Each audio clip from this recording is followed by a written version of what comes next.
खांसी की जहरीली दवा या फिर जाली या फर्जी दवा पीने के बाद 11 बच्चों की मौत के बाद डॉक्टर गिरफ्तार हो चुका है और ये कार्रवाई उस वक्त अंजाम दी गई जब मरकज़ी सरकार ने भी तमाम स्टेट्स और यूटीज़ को कहा कि आप अपना काम शुरू करें और 2 साल तक की उम्र के जो बच्चे हैं उन्हें खांसी की दवा देने से बचें, इज्तनाब करें। प्लस माहिरीन की राय जब हम लेते हैं, एक्सपर्ट्स की तरफ जाते हैं, दे सेड कि आप 5 साल की उम्र तक कोशिश करें कि बच्चे को ये दवा ना दी जाए।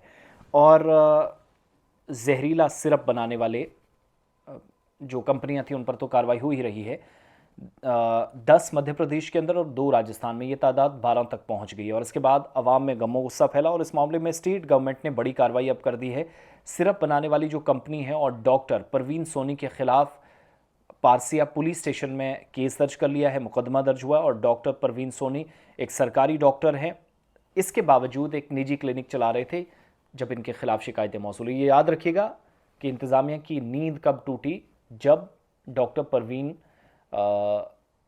सरकारी डॉक्टर होने के बावजूद प्राइवेट क्लिनिक्स चला रहे थे, तब तक कोई फ़र्क नहीं, लेकिन बच्चों की मौत के बाद सरकार को याद आया, हाँ इस तरीके से काम होता है। यही तो हम बार बार रो रहे हैं, पीट रहे हैं कि आपके डॉक्टर्स काम कर रहे हैं, आपके ऑर्डर्स पर कोई अमल दरामद नहीं हो रहा। ये हर जगह सिलसिला है। और सुप्रिंटेंडेंट ऑफ पुलिस की खुसूसी पुलिस टीम ने डॉक्टर परवीन सोनी को संडे की शाम को गिरफ्तार किया है छिंदवाड़ के राजपाल चौक से। और कंपनी और डायरेक्टर के खिलाफ जो मुकदमा दर्ज हुआ है, 10 बच्चे सिर्फ मध्य प्रदेश में और इसके अलावा 2 राजस्थान में, तो 12 बच्चों की, यानी 10 बच्चे वहाँ पर स्टेट के अंदर मारे गए और सख्त कार्रवाई इसके बाद शुरू की।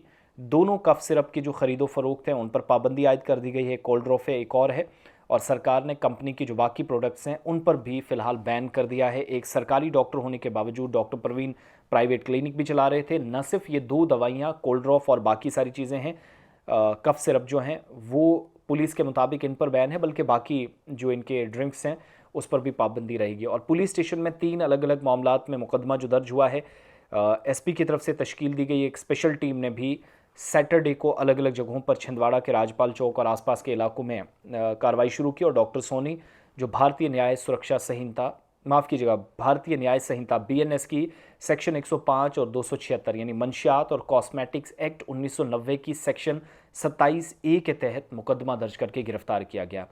और निजी क्लिनिक में प्रैक्टिस भी वो कर रहे थे। कफ सिरप का मामला हर तरफ सुर्खियों में है। ये जो मुलजिम है डॉक्टर, निजी क्लिनिक भी चला रहा था और दूसरी तरफ काम भी साथ साथ कर रहा था और फौजदारी मुकदमा इन पर लग चुका है। मरने वालों के जो लाहिकीन हैं उनको 4 लाख रुपए मुआवजा दिया गया, लेकिन मौत का कोई मुआवजा नहीं होता। ये भी कहा गया है कि बीमार बच्चों के लिए जो इलाज के अखराजात है, जो पैसा है वो सरकार खर्च करेगी। जांच में पता चला कि 48.6 48.6% डाइथिलीन ग्लाइकोल मवाद इसमें पाया गया है। एनएसक्यू, या जो सिरप को गैर मयारी जो है वो तमिलनाडु की ड्रग कंट्रोलर की तरफ से करार दिया गया है। Drug control analyst, drug testing laboratory Chennai, जहां टेस्ट हुए, पता चला कि शरबत में, सिरप में, इस दवा में 48.6% डाइथिलीन ग्लाइकोल जो कंटेंट था वो पाया गया। और ये एक जहरीला मादा है जो सेहत के लिए ख़तरनाक और जानलेवा साबित हो रहा है और फिर बच्चों को दी जा रही थी अनफॉर्चुनेटली। तो ये सिरप तमिलनाडु के कांचीपुरम की एक फैक्ट्री तैयार कर रही थी। जांच के बाद तमिलनाडु सरकार ने भी मामले में सख्ती से कार्रवाई की और कोल्ड ड्रॉप सिरप पर पाबंदी आयद कर दी। तो बच्चों का एहतियात बरतिएगा। बच्चों के हवाले से डॉक्टरों से पूछने के बाद ही जो ज़रूरी दवाई है वो लें, लेकिन कोशिश करें कि सिरप कम से कम, जब तक इन मामलात को सुलझा ना जाए, टेस्टिंग रिपोर्ट्स लैब्स की सामने ना आए, मुकम्मल तौर पर शक व शुबहात दूर ना हो, वरना पेरेंट्स के लिए भी कई बार मुसीबत बन जाती है।